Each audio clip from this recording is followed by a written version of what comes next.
Bonjour, mon nom est Hélène, je travaille pour l'Association forestière de la vallée du Saint-Maurice et je suis responsable du programme éducatif au primaire.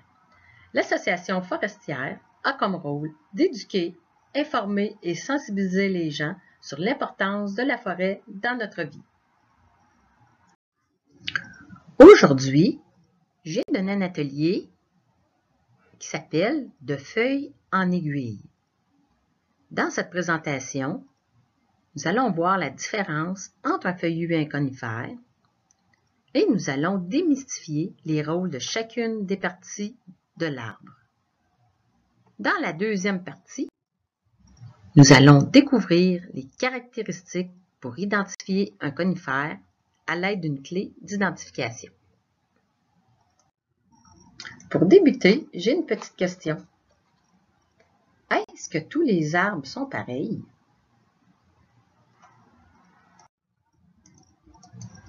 Effectivement, la réponse est non. Les arbres ne sont pas tous pareils.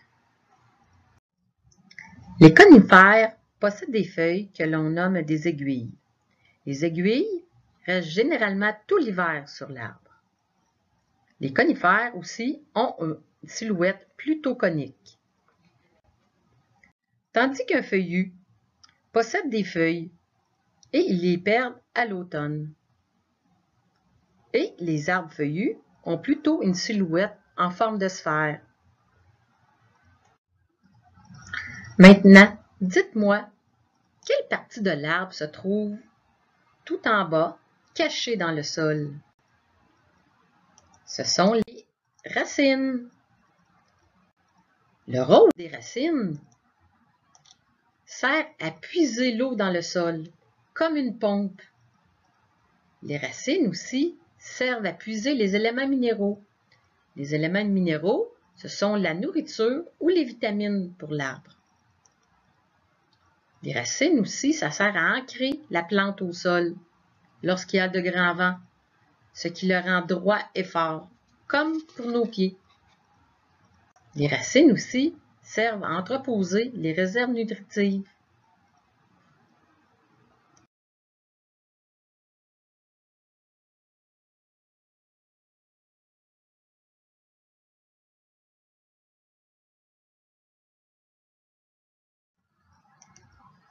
Le tronc supporte les branches. Ça lui permet de gagner de la hauteur et d'aller chercher de la lumière dont il a besoin. Dans le fond, c'est comme notre colonne vertébrale. C'est également dans le tronc que circule la sève, qui va être nécessaire pour faire de la photosynthèse. Maintenant, une autre partie de l'arbre, l'écorce. Quel est le rôle de l'écorce? Le rôle de l'écorce est de protéger l'arbre des insectes, des bactéries et des champignons. Dans le fond, c'est comme notre peau. Si on endommage l'écorce, qu'est-ce que ça fait? C'est une porte d'entrée, justement, pour les insectes, les bactéries ou les champignons. C'est pour cette raison qu'il faut éviter de blesser l'arbre et surtout ne pas arracher l'écorce. Maintenant, une autre partie de l'arbre, ce sont les branches. À quoi servent les branches? Les branches servent à tenir les feuilles. C'est comme nous pour les bras. Les branches aussi servent à éloigner les feuilles du tronc, pour la simple et bonne raison que les feuilles ont besoin de beaucoup de lumière. Ce qui m'amène à parler de la feuille et de ses rôles. Il y a différentes sortes de feuilles et de formes. Pour les conifères, les feuilles se nomment les aiguilles. Il y a aussi les feuilles en forme d'écailles imbriquées. semblables aux écailles de poisson, comme le thuya, communément appelé le cèdre. Le premier rôle de la feuille est faire de la photosynthèse. On va voir une petite vidéo qui l'explique tantôt. Le deuxième rôle, la respiration. Oui, l'arbre respire comme nous. Et le troisième rôle de la feuille est la transpiration. Comme nous aussi. Voici la vidéo sur la photosynthèse. Veuillez activer la vidéo par la petite flèche en bas à gauche.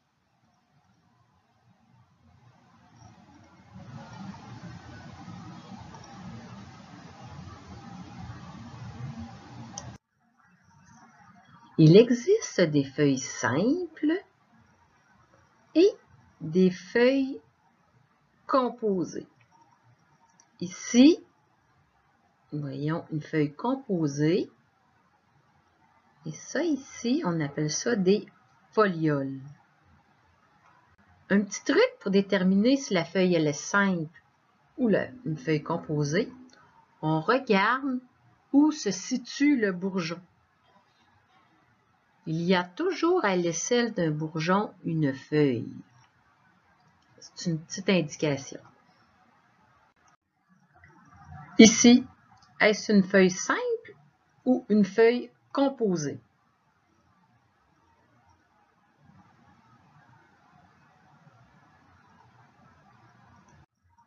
C'est une feuille simple. On regarde ici le petit bourgeon. Voyons ici.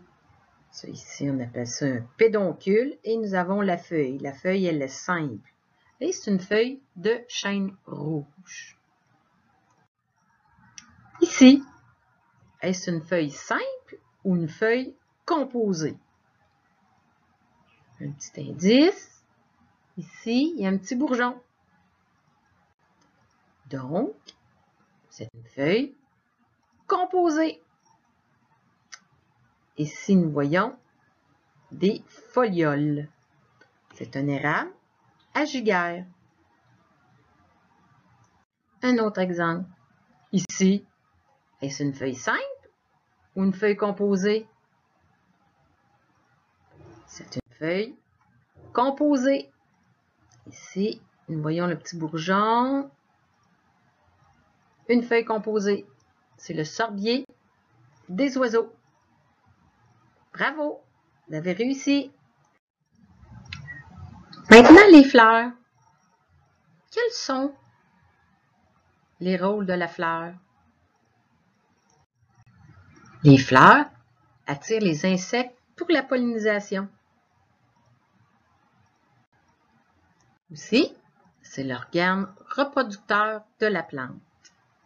À noter que toutes les plantes font des fleurs.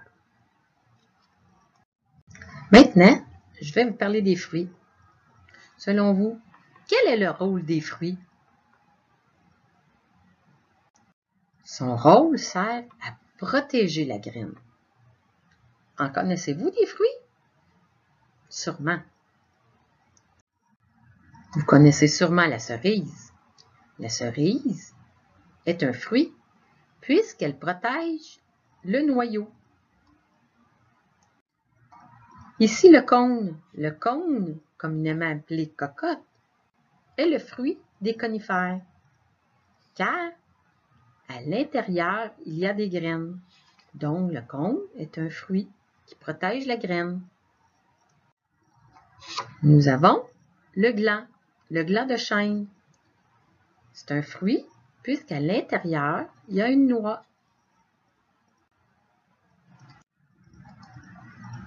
Ici, c'est le noyer. Le noyer, ici, fait des noix. À l'intérieur, il y a une graine. Donc, les noix, ce sont des fruits. Et tout le monde connaît les fameux hélicoptères. Les hélicoptères, on appelle ça des samarres. Et lorsqu'il y en a deux comme ça ici, on les appelle les dissamars. Donc, les dissamars sont des fruits des érables, puisqu'ils protègent ici la graine.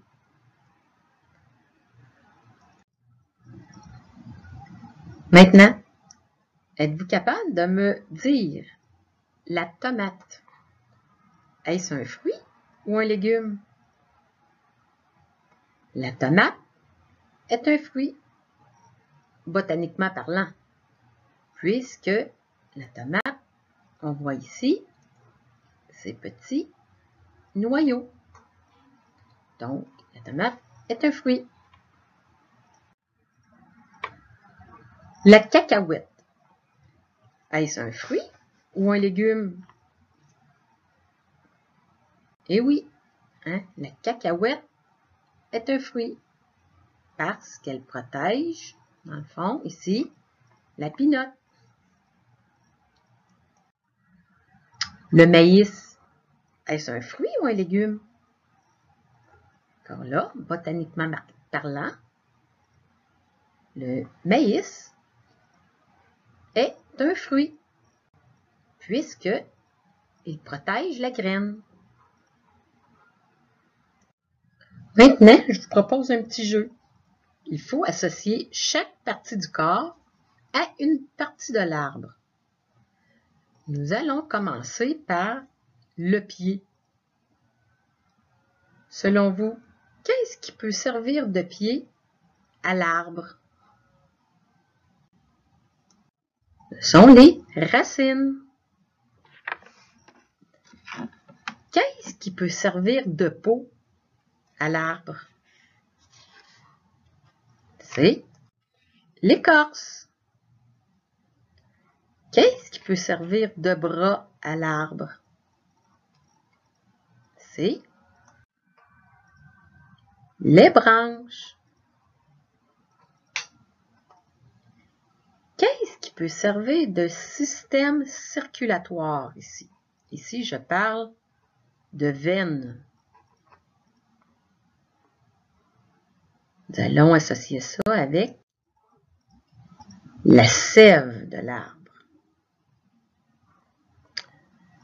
Ici, la respiration. Où se fait la respiration dans l'arbre? Dans les feuilles. Et maintenant, qu'est-ce qui sert de squelette ou de colonne vertébrale à l'arbre? C'est le tronc. Bravo, vous avez réussi. Nous sommes rendus à la deuxième partie de la présentation. Maintenant, nous allons voir comment identifier les conifères. Les conifères peuvent avoir des aiguilles, soit isolées ou seules, ici, ou on appelle ça ici en faisceau. C'est regroupé ici. Si nous avons un conifère avec des aiguilles regroupées en faisceau de 5, nous avons un pin blanc. Si nous avons des aiguilles en faisceau ou regroupées par 2, nous avons un pin rouge. Si nous avons des aiguilles regroupées par 2, mais ils sont petites, nous avons un pin gris. Pour s'en rappeler, j'ai une petite histoire à vous raconter. Il était une fois un colon qui venait de l'Europe a rencontré un Amérindien dans le bois. L'Amérindien portait un bandeau avec 2 grandes plumes rouges. Donc, pain rouge. Le colon ou l'Européen a dit salut à l'Amérindien avec sa main. Donc, le colon possède 5 doigts. Donc, ici, on fait référence à un pain blanc. Et il y avait aussi une petite souris dans le bois qui examinait qu'est-ce qui se passait. Alors, la petite souris était grise. La petite souris grise, elle a 2 petites oreilles grises. Donc, pain gris. Alors, pour vous en rappeler, on peut dire pain rouge, pain blanc, pain gris. Il y a aussi un conifère qui possède des aiguilles en faisceau entre 15 et 25 aiguilles. On l'appelle le mélèze laricin. Le mélèze laricin est le seul conifère à perdre ses aiguilles l'hiver. C'est une exception. Il existe aussi des conifères à aiguilles isolées. Et aussi, ils ont les aiguilles aplaties. Il y a le sapin, le if et la pruche. Si nous sommes en présence d'une aiguille isolée et elle roule entre nos doigts, il s'agit d'une épinette. Un autre critère d'identification pour les conifères, ce sont les fruits ou les cônes de tantôt. Nous voyons ici le cône du pain blanc, il est long, allongé. Le pain rouge est un petit peu plus ovale et le pain gris est rabougri. Maintenant, je vous présente une clé d'identification des conifères. Comment ça fonctionne? Nous commençons ici par les aiguilles. Nous avons vu tantôt, nous avons le choix entre des aiguilles regroupées ou des aiguilles isolées. Alors, si c'est groupé, on l'a vu tantôt aussi, hein? C'est soit en faisceau de 10 et plus, en faisceau de 5 ou en faisceau de 2. Ici, s'ils sont isolés, c'est soit des aiguilles quadrangulaires, ça veut dire qui roulent entre nos doigts, ou des aiguilles aplaties. Alors maintenant, prenez votre clé d'identification et venez avec moi. Nous allons aller dans un boisé et nous allons identifier les conifères à l'aide de notre clé.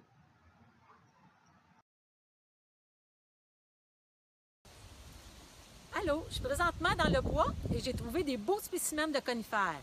Alors, prenez votre clé d'identification et on va regarder ça ensemble. Pour débuter, nous allons faire la différence entre un genévrier et un thuya, communément appelé cèdre. Pour ce faire, nous allons utiliser la clé d'identification des conifères ayant des écailles. Pour le genévrier, il est en présence d'aiguilles et d'écailles arrondies et de plus, il y a les rameaux arrondis. Tandis que le thuya a des écailles imbriquées seulement et il est de couleur vert. Maintenant, je vais vous montrer des échantillons. Ici, nous voyons le genévrier. Il est vert foncé, il a des écailles arrondies et de plus, il possède des aiguilles. Les aiguilles, vous ne les voyez pas mais lorsque j'y touche, je les sens puisqu'ils piquent. Tandis que le tuya, ici, est de couleur vert pâle. Il y a des écailles imbriquées et lui ne possède pas d'aiguille, donc il est doux. Maintenant, nous allons prendre la clé d'identification des conifères avec les aiguilles. Nous sommes ici en présence des aiguilles groupées. Groupées en faisceaux de 10 et plus. Ça va donner un mélèze laricin. Alors, venez avec moi, je vais vous montrer un échantillon. Je vous présente le mélèze. Le mélèze possède des aiguilles regroupées ou en faisceaux, ici, de 10 et plus. Voilà. C'est un mélèze. Les aiguilles ne piquent pas. Au toucher, c'est très très doux. De plus, ce mélèze a la particularité de perdre ses aiguilles en hiver. Maintenant, reprenons notre clé d'identification des conifères avec des aiguilles groupées en faisceaux de 5. Donc, nous avons ici pin blanc. Ici, nous sommes en présence d'un pin blanc. Pourquoi un pin blanc? Si nous remarquons ici un faisceau, ici le faisceau, c'est un regroupement d'aiguilles ensemble. Si je prends le faisceau, comme ça ici, il y a un regroupement d'aiguilles. Il y a 5 aiguilles. 5 aiguilles, c'est un pin blanc. C'est un critère d'identification. Le critère d'identification aussi, c'est son fruit, qu'on appelle le cône, communément appelé cocotte, qui se retrouve ici sur le rameau vers le bas.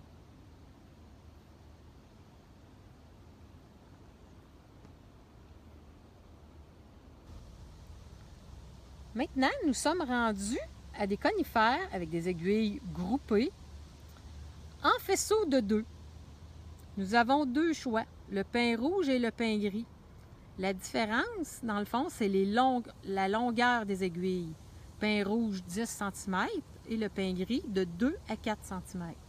Venez avec moi, je vais vous montrer des échantillons. Ici, je suis en présence d'un pin rouge et d'un pin gris. Comme j'ai dit tantôt, nous voyons bien ici, hein, c'est des aiguilles regroupées par 2. Ici. Et celui-là, pour le pin gris, si on remarque ici, un faisceau de 2 ici. Il est beau ici. Un petit faisceau regroupé en 2. La seule différence, hein, qu'on voit ici, c'est la longueur. Pin rouge, pin gris. Maintenant, reprenons notre clé d'identification des conifères.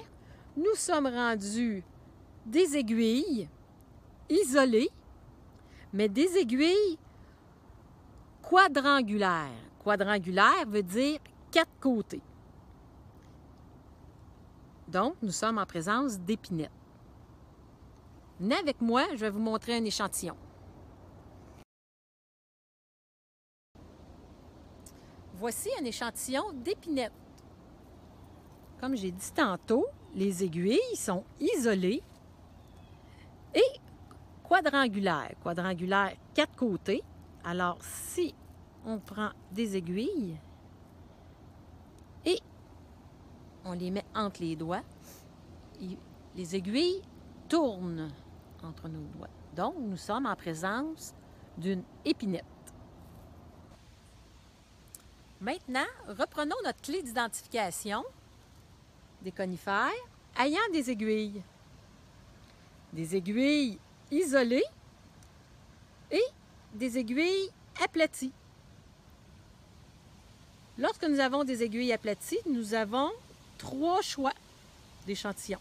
Soit que ce soit une pruche, un nif du Canada ou un sapin. Maintenant, suivez-moi, je vais vous montrer des échantillons. Maintenant, voici la différence des échantillons avec des aiguilles aplaties. Nous voyons ici la pruche. Son aiguille, elle est plate et elle est plus petite que les autres. L'if du Canada, elle a le bout pointu. Et de plus, elle est la plus grande des aiguilles et sa couleur est verte foncée. Tandis que le sapin ici est de moyenne grandeur. Si on observe bien ici, elle a un petit bout ici incurvé. Ici, nous sommes en présence d'une pruche. Voyons, la pruche a des aiguilles aplaties et sa dimension est plus petite. Et ici, on remarque aussi son port. Hein? Il est moins touffu que le sapin.